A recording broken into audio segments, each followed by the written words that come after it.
If the kind of candy that grandmas carry around with them is any indicator, the quality of candy has gotten much better throughout the years, except for butterscotch and cinnamons, because I actually think those are as good as we're gonna get. But just think about this, in a few years, we'll no longer accidentally eat a black licorice jelly bean, because there'll be no one left who's gonna buy them. But have you ever thought about what this generation's gonna be carrying around for their grandchildren? I mean, grandmas everywhere will be carrying around Skittles instead of Altoids. Kids turn into little monsters when you bring out candy. I read that candy is the leading cause in impulsive spankings. Although it should be noted that I read that in my script, but it's still kind of true. This stuff is like crack to the little weirdos. And the results of having it are pretty much the same. I mean, it starts out as an innocent game played over at a friend's house, and then they start spending their allowance on it. Next thing you know, their teeth are falling out, and then 20 years later, they're driving on a Segway everywhere and living in a trailer by a sewage treatment plant.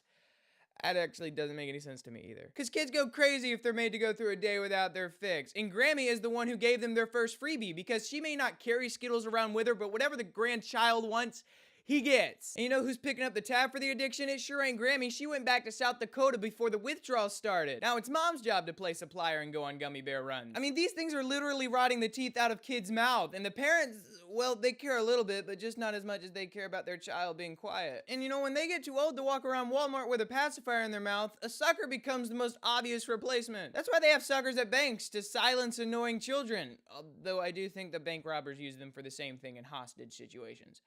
I might be wrong about that.